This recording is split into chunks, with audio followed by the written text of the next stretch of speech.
Hello guys, what's up? This is Scher talking. Welcome back to my channel. Today's video is about the Transient memory event. The event then introduced Awakened Lenneth. I didn't make a video specifically about the event. I made a video about the update, but there's some more information that I want to discuss about the second part that just arrived, and in a little more about Awakened Lenneth and how she impacts the game.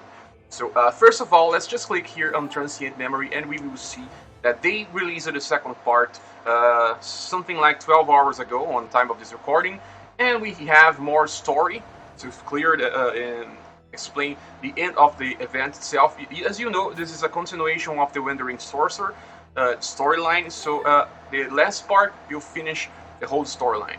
And then we have 5-star stages with normal content with story, and then 3 EX stages, and lastly challenge stage called Hard EX. We didn't have any EX challenge for the first part. It ended on the EX3 with a boss with a 100k in HP.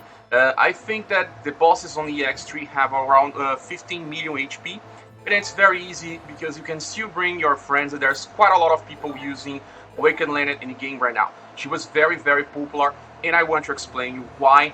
And this was the first and most important banner we got in quite some time, because it was a very good chance of getting the character. You can see here just right now I'm trying to search for a friend, and you can see how many Awakened Lenneths are there for you to choose.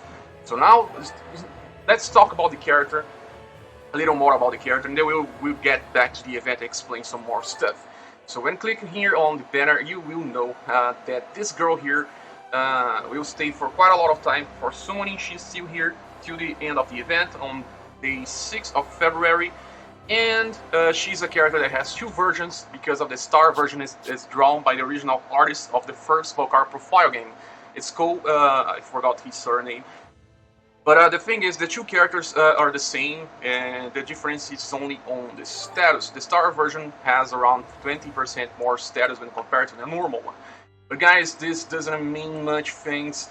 Most of the time, the status won't matter too much, at least right now with our current capped status. You can see here is 7.5k HP for the normal version, and then 9.0k HP for the starred version. This is the same thing when you look on the attack. It's 20% increase on attack and all other status. So the thing is, like I said, this doesn't matter too much, because when you're reaching end game, you reach capped status with just a single legendary evolution weapon.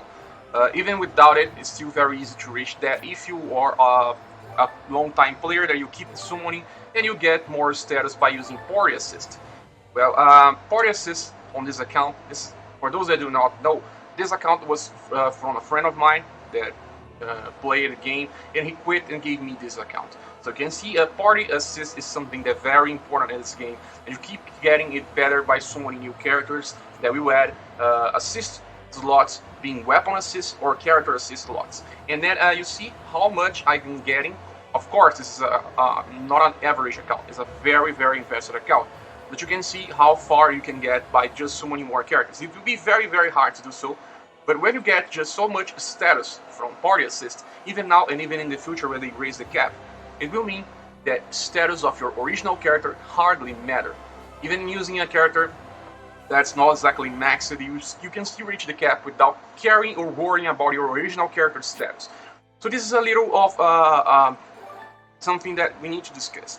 I know a lot of people got angry because of something that happened on this banner, and the thing is, you need to summon the star version twice, so you can get the orb of the character. We all know that the orb is quite needed to perform the original value of the damage of the character, because it was designed to use the orb. The orb is part of the damage of the character. So when you look here, we will reach the end, and you can see that the chances for the star version are less than half the original common average version. You see 1.4, this on step 3 onwards, and 0.6 for the star version. But you can exchange the artifact, the star artifact, for the normal artifact, but not the other way. So for other people that just want one copy of the character, this is still the best banner for you to summon, because if you happen to get the star version, you can simply exchange it for the normal one. Especially because to get the star artifact, you need 20 support tickets instead of 10. With 10, you get the normal one, and like I said, it will hardly matter in the future having the star version against the normal version. So you simply can get this. If you get one copy of the star version before you 10 step, you can still get the 10 support tickets to exchange for a normal one and convert your star version for a normal one, so you have a character and the orb, just like you wanted. And well, but for people that want the two together, using the two together will be very hard to summon twice for the star version. This was not so like that before, because you could actually exchange the normal for the star, but you still have to hit jackpot or 20 tickets. This still happens here because 20 tickets still gives you the star, but it's a little different, and I know why some people didn't like the change. But guys, this is, you can see when I was choosing friends, the overall chances is 2% compared to Eventide Hacker that was only 1%. It's double the chance of getting a very strong character and a character that everyone wanted. And I think that they may be listening to the players, because a lot of people complained that we were getting some banners that was not so interesting, because Mad God Lizard was paired with Sephiroth. Even though Sephiroth is good, not everyone wanted. And when we got Knight Alicia, she was paired with Dark Cena, and Dark Cena is also not exactly a character that everyone wants. So on this time, it was better to have double chances of the character that everyone wants. So I do hope they continue this trend. Alternative art versions will not happen every time now, because it's just for some characters. There's only a new version of Syria Queen that has 2 arts, and then yet another version of Lenneth that also has 2 arts. So there's only 2 more characters with that in the Horizon, and most of the time it won't have that. So I still prefer if they keep releasing solo banners, so the game doesn't keep this fast tracking that they are doing, releasing too much content. So now let's get back to the character itself and talk a little more about Awakened Lenneth. I will do another video just showing the damage that this girl can get. And Awakened Lenneth is simply not exactly the best damage dealer the game has to offer. Even Rune Lucian can do a little more damage than this girl here, based on multipliers. But she is more defensive. She is better on our version of the game right now, because we have a lot of ways to increase Holly damage. And she, like I said, she's also has well-around status, and she's not only offensive. You can see by looking on her passives that she increases attack and Holly, and then here she has resistance against status elements. That this can make a difference between super bosses that have like 4 life bars, because they will keep appearing. This can avoid you having to bring a character that will heal your status ailments, but it's still not exactly a way to become immune to this type of stuff. But she also increases all damage done by all status, she increases damage done by Holly, and she also has better guard hate. She's very defensive when it starts. And her limited skill is pretty nice as well, because it increases all of her status. She also comes with one of the best enchant skill that you can get, but it still can be changed for AS burst, but it's not exactly needed. You can still keep the 10% chances here, 10% increase on actual skill damage. So she's a character that is well-rounded. It's good for long fights because she's very defensive. While not exactly the best damage dealer the game has to offer right now, she is still at least the most interesting one. And sadly, is totally Holly. Her Nibilan Glass is also from Holly. If it was neutral, you could still change the power of her normal attacks. But like I said, Holly is right now the best, alongside with Dark, it's the best way to do damage on the game. The Dark has the thing for Bravely Default event that debuffs 40% of the defense of the enemy and also 40% of the elemental resistance of the enemy. But with Awakened Lenneth, we have Sacred Compass by building a squad, and the squad I will probably show you here. Not this one. Let me search for the squad that I'll be trying to explain. Not exactly this one. Oh, this one. It's the squad that I'm using for Descension. Descension is weak to Holly. They just programmed for this to happen. So you can see you can use hard billiard. Hard billiard will just reduce the holy resistance of enemies. It is an extreme damage. It also uses defense and mag defense, and it's very nice. And the same thing there's with Disparator. Disparator is a weapon. Let me search if there's here. There's this Disparator also do the same stuff. It reduces the resistance to holy.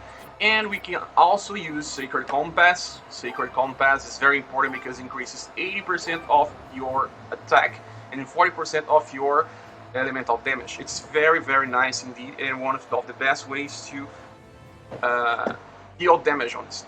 So having such an insane squad, this is not exactly the squad I was using. Let me just search here. Probably the squad number 1. Here.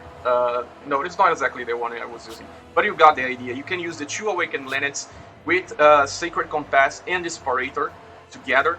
You have a lot of damage. You can change Disparator for the other bow that I forgot the name. I just talked about it. Using this combination, you make you very strong, and you can defeat even bosses that resist you holy. It is one of the best combinations the game has to offer right now. We also can do that even better actually with Dark, but you need to have the fan that it's a sword that it looks like a fan that reduces the dark element resistance and the defenses of the enemies. But remember, the buffing natural status like defense and mag defense doesn't always work. Some bosses are immune to that, so increasing your damage is not resisted. So Sacred Compass is always at least better for holy. We don't have that type of weapon for dark yet. So well, let's get back to the event, talking about the Awakened Lenneth. I will do a video explaining a little more of her damage because I have the 2 versions, and I will try to explain the damage that you can do with orb and the damage that you can do without orb. Well, let's just talk about the exchange booth. Like I said, I don't think there's any of strategy here because you can just use friends for all other stages. And the exchange booth is something very interesting this time. There's quite a lot of items. I already got some of the first part, and I still have a little to do, but let me search here. I still have some things to farm. But the second part introduces a lot of good stuff for you to claim. You have 10 of the Valor Seals. 10 is just 10 points. Not so much. There's 3 Yggdrasil branches that it's more than the average. They always give us 2. It's hard to give 3.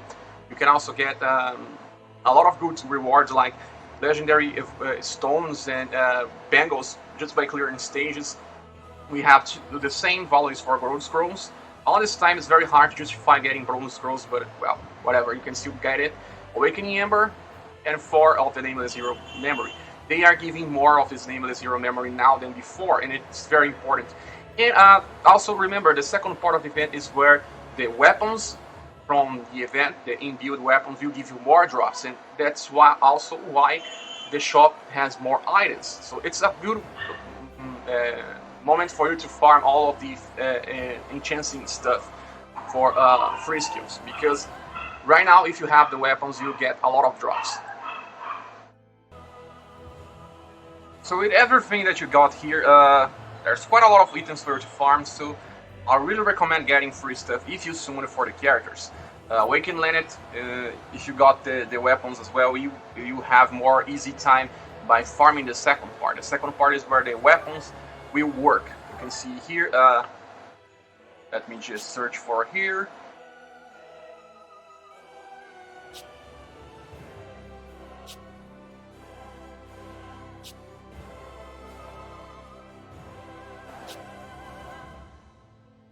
Here. You can see the Glide Palace will increase the drop of Spirit Glass, that is the drop for the second part. So try to do that. I will make a video trying to defeat the boss right now. So thank you for watching this video. What are your opinion on Awakened Lenneth? I will do a video, like I said, explaining how the damage of her works and the difference between the orbed version and the non-orbed version. Thank you for watching. Please subscribe if you haven't, and you can also help this channel by using the Patreon link on the description or the PayPal button, and we see each other on the next video. Bye.